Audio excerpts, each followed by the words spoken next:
Kentucky's Trump country, a largely rural area known for its bourbon, thoroughbred horses and coal mines.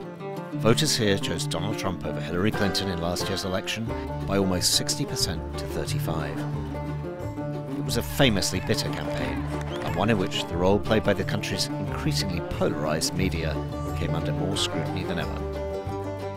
As the US news editor for the Financial Times, I watched how my industry became part of the story. But sitting at a news desk in New York, I struggled to understand the animosity levelled against my fellow journalists in much of Middle America. 1 year on, President Trump is fuming about the way he's been covered by most journalists, routinely branding outlets from CNN to the New York Times fake news.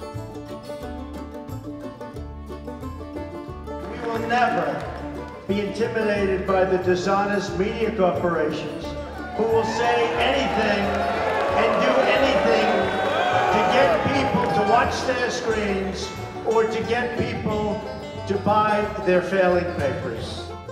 According to one recent poll, almost half of all Americans and more than 3/4 of Republicans now believe the media routinely makes up stories about President Trump.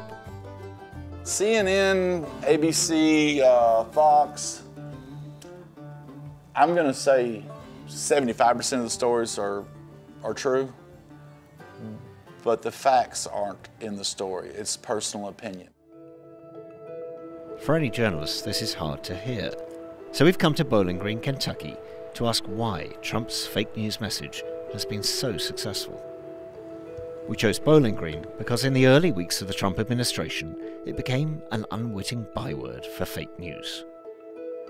Kellyanne Conway, counselor to the president, defended his controversial travel ban by telling a TV interviewer it would keep out the kind of people who had perpetrated the Bowling Green massacre. President Obama had a 6-month ban on the Iraqi refugee program after 2 Iraqis came here to this country, were radicalized, and they were the masterminds behind the Bowling Green massacre. I mean, most people don't know that because it didn't get covered. The massacre never happened. But even in Bowling Green, many mistrust reporters more than they do White House spin. Chris Carica, the owner of Blue Holler Brewing Supplies, says he doubts that much of the journalism he consumes is true. It's really hard to believe something that's not believable. You know, you've heard the old saying, if it's too good to be true, it's not true. Common sense goes a long ways. The problem is common sense just isn't that common anymore. But if there's a consensus around the bar, it's that too much news coverage is negative, sensationalized, and overly opinionated. Our kids are growing up bigger and stronger every year because we have food available. If you go hungry, that's your fault because there's a government program implemented that can get you food. We don't have to worry about being prosecuted because we believe in a certain God. We don't have to. All these things are wonderful, and people don't want to focus on that anymore. They want to focus on all the negative and all the bad stuff, and that's what people eat up. Down the road from Carica's bar, the family-owned Bowling Green Daily News has a solidly conservative editorial page. But Joe Mille, its director of media operations, battles to persuade some readers its news coverage is as straight down the middle as possible. Mille discovered firsthand how sceptical some readers are about the news after Kellyanne Conway's misleading comments on Bowling Green. There was a gentleman in Louisville called up and he said, I'm trying to reach somebody here that covered the Bowling Green massacre.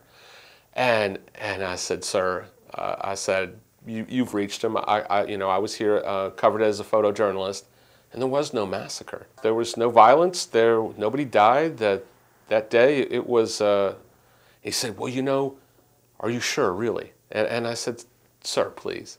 Confidence in the media and trust in the media is one at our level. Is every day, one-on-one, my reporter going out and talking to the mayor and talking to the city commissioners and talking to the man on the street. We're the ones sitting down covering the day in and day out things. But Joe Mille isn't the only journalist in Bowling Green who's fighting for his industry's credibility.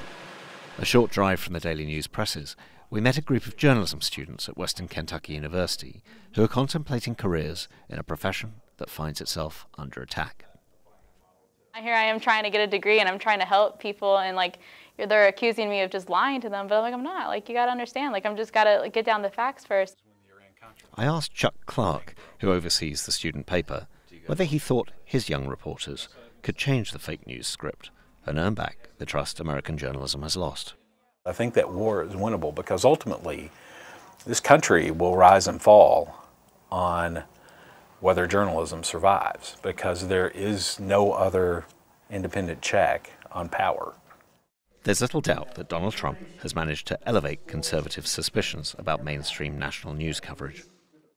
A 45-minute drive north from Bowling Green, in deep red Ohio County, Lee and Dustin Bratcher see another sobering message for journalists in Donald Trump's success.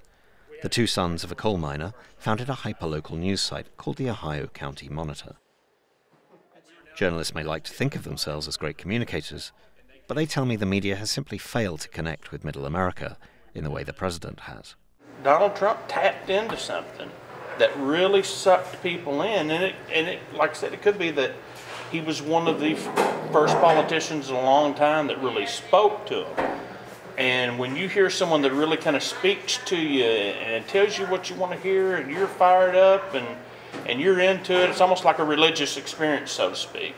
I think a lot of people were converted to Trump. For many people in Kentucky and beyond, their problem with the media's coverage of President Trump is simply how much of it there is and how febrile it can make America feel some days. I mean, it's something every day. And yes, it's his fault, but it's like the news people are outside the bushes waiting to jump out and go, all right, we got a new one. And then you run it up the flagpole and see if people salute, and then, oh, well, we can talk about this for 3 days. As Robert Mueller's probe into Russia's involvement in the 2016 election gathers pace, America's most partisan media outlets are telling starkly different stories about the Trump presidency and the campaign that preceded it. Voters' confidence in the facts of what happens next will depend in large part on which of those narratives they believe, in Bowling Green and beyond. Andrew Edgecliffe-Johnson, Financial Times, Bowling Green.